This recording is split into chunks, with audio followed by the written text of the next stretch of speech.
In the years after World War II, the Soviet Union entered a new kind of war. One fought not with tanks or rifles, but with secrets, science, and radiation. While the world watched America test its atomic bombs, Stalin gave an order that would change Russia forever. Build your own nuclear weapon at any cost.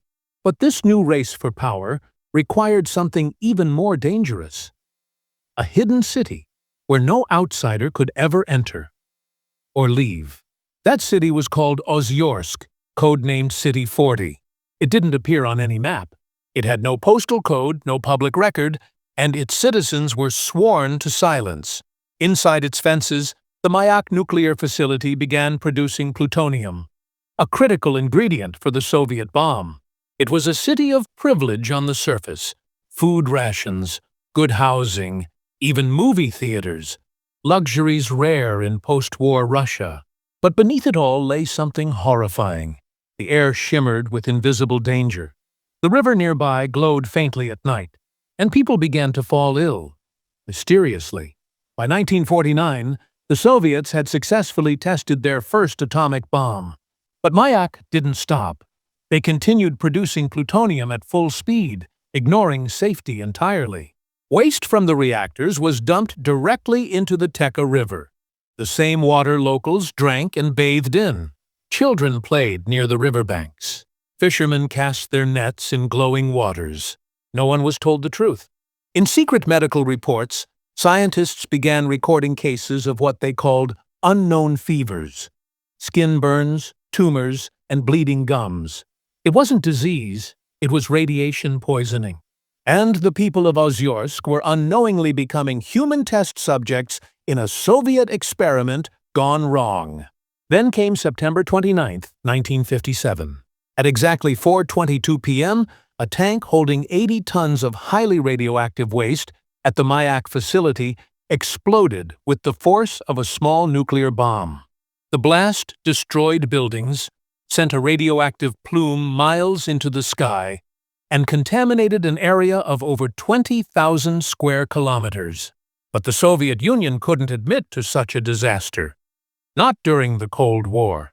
So, they simply erased it. The explosion was never mentioned in Soviet newspapers. No evacuation order was given for days. Villages downwind continued living their normal lives, until their crops withered, their animals died, and their children began losing hair and skin. The event would later be called the Kishtim disaster, named after a nearby town to hide the true location. It became the third worst nuclear disaster in human history, after Chernobyl and Fukushima.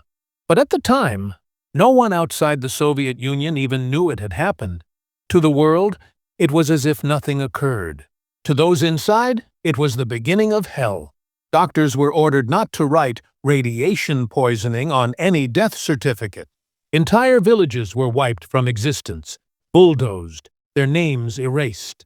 And for decades, Mayak continued to operate, continuing experiments in total secrecy.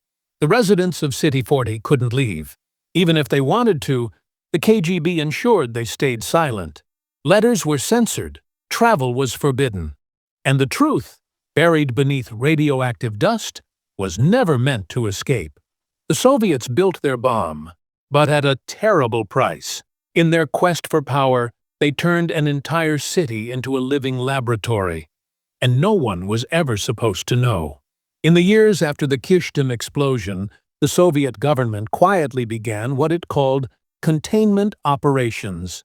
But behind those cold words hid something far more sinister. Containment didn't mean protection. It meant control. The people who lived near the Teka River and the Mayak facility were told they had been temporarily contaminated. Soldiers arrived wearing gas masks, ordered families to pack, and herded them onto trucks. Many never returned. Their homes were demolished. Their livestock was shot and buried in shallow pits. Even the soil was scraped away by bulldozers. Villages that had stood for generations simply disappeared. Erased not just from the map, but from memory itself. But here's the darkest part. While thousands were being relocated, Soviet scientists saw an opportunity, a chance to study the effects of radiation on humans in real time. They began secretly monitoring those who had already been exposed: men, women, children, entire families. Doctors from Mayak were ordered to visit nearby villages under the guise of health inspections. They took blood samples, recorded symptoms, tracked how long each person survived.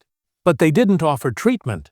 In the classified documents of the USSR, these people weren't called patients. They were called subjects. One chilling report from 1960 described a young mother whose skin had begun peeling from her arms and neck.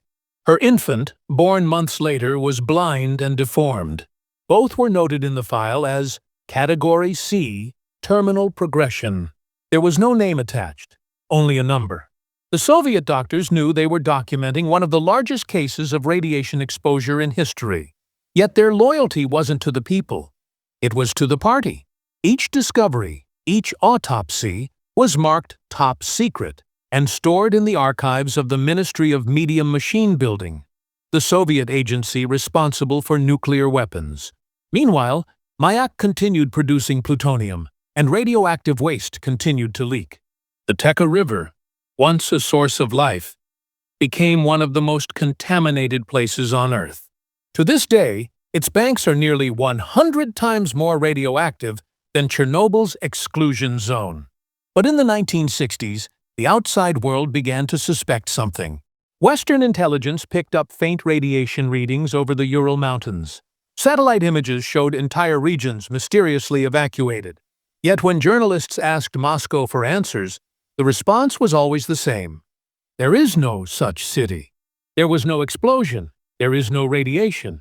Even the name Ozyorsk remained classified until the late 1980s. Inside the city, however, silence was enforced by fear. Workers at Mayak were forbidden to speak about their jobs, even to their families. Posters on the walls warned, "Loose talk is a betrayal of the motherland." The KGB monitored every letter, every phone call. Anyone who questioned too much could simply vanish, taken away for re-education. Some were never seen again, and yet, despite the terror, whispers spread. A nurse who worked at the Mayak hospital later confessed, "We treated dozens of men whose flesh came off in our hands. We knew it wasn't an accident, but we were told never to ask." By the late 1970s, scientists who dared to leave the USSR began leaking fragments of truth to the West. One of them was Zhores Medvedev, a Soviet biologist who defected to London. In 1976, he published shocking evidence that a massive nuclear disaster had occurred in the Urals, years before Chernobyl. At first, the world dismissed it as propaganda, but the CIA took interest, and what they found confirmed his story. Spy satellites detected a mysterious dead zone stretching hundreds of kilometers, where no crops grew and no villages remained. The code name given by U.S. analysts, the Ural nuclear disaster. Inside the USSR, the truth remained forbidden. Citizens who lived through the explosion were never recognized as victims. Their medical records were locked away. Even their children and grandchildren were monitored for genetic anomalies. The government called it scientific interest. The survivors called it a curse.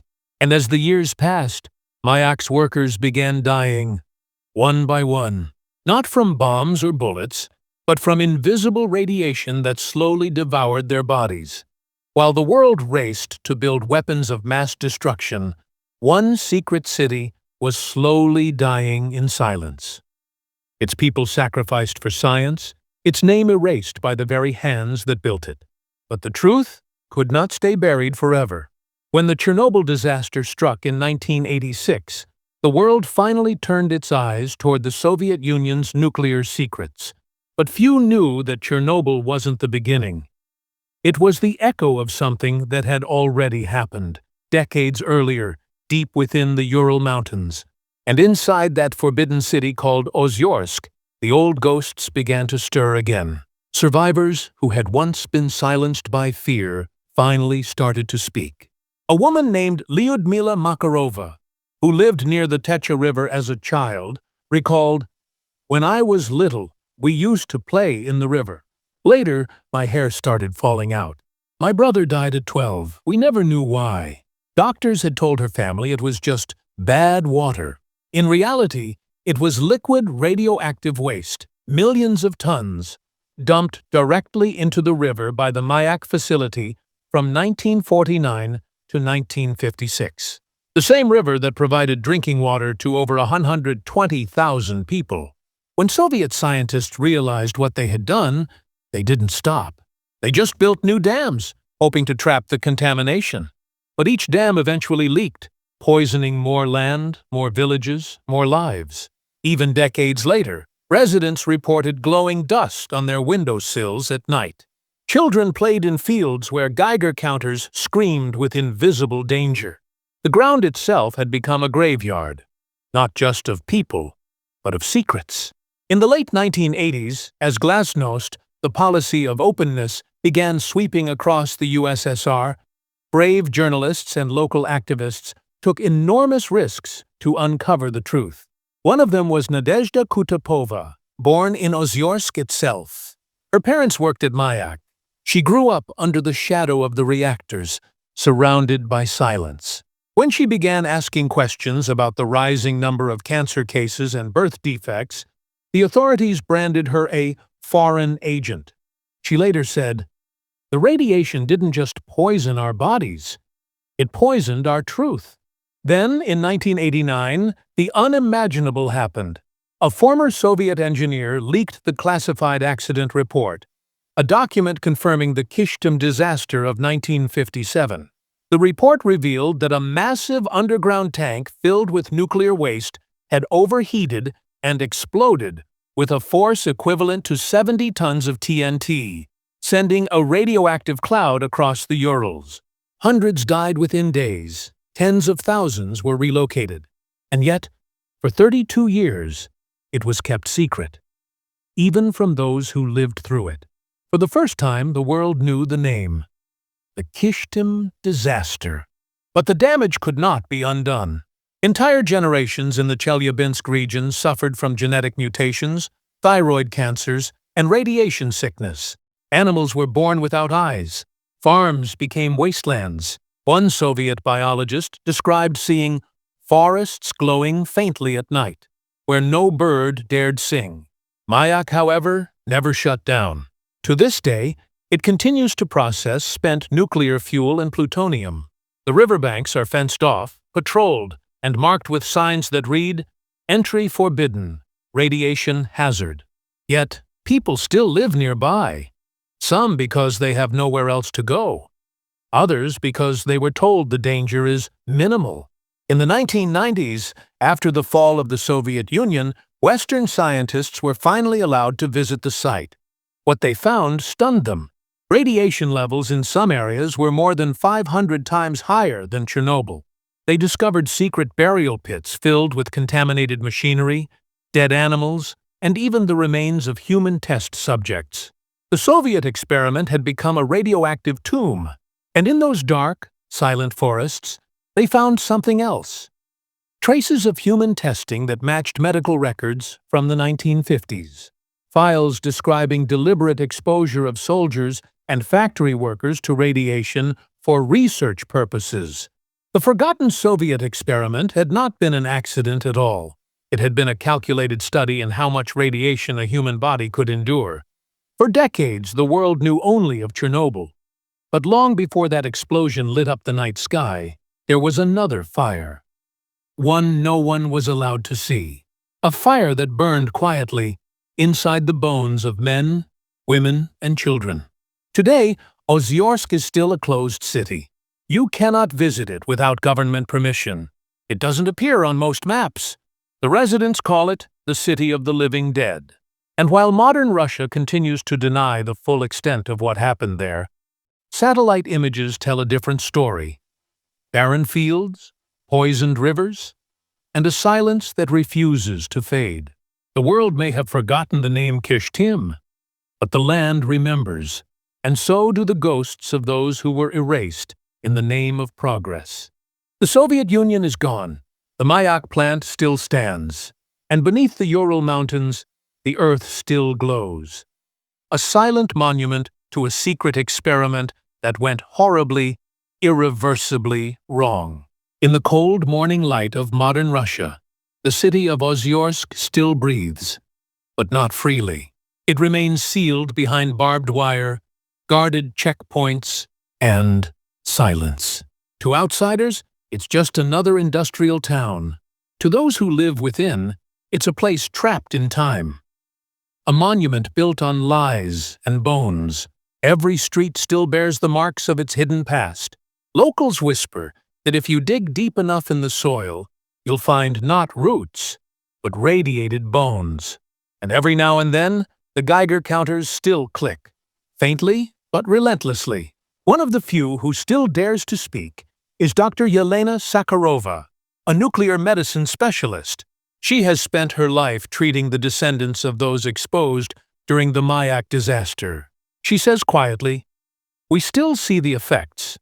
Third-generation birth defects, cancers that appear in teenagers, thyroid failure in children who have never seen a reactor." Her clinic, funded partly by international NGOs, operates under constant pressure. Government officials insist that the radiation threat has long passed. But Yelena knows the truth. You can't erase radiation. You can only bury it, along with the truth. In 2017, a cloud of ruthenium-106 was detected floating over Europe. France, Germany, and Italy recorded spikes in radiation, though not at dangerous levels. Scientists traced the source back to, yes, the Mayak facility. Once again, the name that history tried to bury surfaced like a ghost refusing to rest. Moscow denied responsibility. The story vanished from news cycles. But for experts, it was another reminder. The forgotten Soviet experiment was never truly over. Cut to black and white archival footage of Soviet workers in heavy coats, dumping barrels into shallow pits, laughing nervously as Geiger meters screamed. Voiceover deepens. They called it the heart of the motherland. But it was a heart that beat with poison. For decades, Western analysts believed Mayak was simply a weapons plant. Only in the 2000s did declassified files reveal something darker. A series of human radiation experiments carried out from the late 1940s through the 1960s. Volunteers? No. Prisoners, factory laborers, sometimes even local farmers, told they were part of a medical study. Documents recorded exposure levels, symptoms, deaths, no names, just numbers. In the race to dominate the world, humanity became the experiment. Today, environmental activists like Nadezhda Kutapova continue the fight for justice from exile. She fled Russia after threats from authorities, yet she still works to help survivors claim recognition. They call us traitors, she says, but how can telling the truth about poisoned children be treason? Her organization collects testimonies, medical records, and even contaminated soil samples, smuggled out by sympathetic scientists still working inside the restricted zone. Each sample tells a story that Moscow won't. Each voice, a piece of the puzzle the government tried to erase. In 2021, the European Nuclear Society released a report comparing Chernobyl and Mayak. It concluded that Mayak's contamination was smaller in scale, but far deadlier in secrecy. While Chernobyl was a disaster seen by the world, Mayak was a crime hidden from it. Even now, the Teka River flows, its banks covered with new soil, its surface deceptively calm. But dig a few inches below, and Geiger counters still scream. The land breathes radiation like memory. It began as an experiment to protect a nation. It ended as a lesson to humanity. Progress built on silence is never victory. The cost of secrecy is written not in history books, but in the blood of generations. Footage fades to present-day drone shots of the Ural Mountains, mist rising from the frozen forests. The narrator continues, "The Soviet Union is gone. Its flags are folded, its leaders buried. But in Ozyorsk, in Mayak, in the bones of the earth itself, the story continues to glow, unseen, unheard. And every time a new nation builds its weapon in secret, the ghosts of Mayak whisper through the soil, "Remember us." Closing scene. Cinematic outro narration. A lone camera pans over a rusting warning sign near the Teka River. Danger. Do not enter. The letters fade as wind howls through the abandoned trees. This was the experiment that went horribly wrong. Forgotten by time, but not by the earth. Not by the children who never grew up. And not by those who still believe that truth, no matter how radioactive, must one day see the light.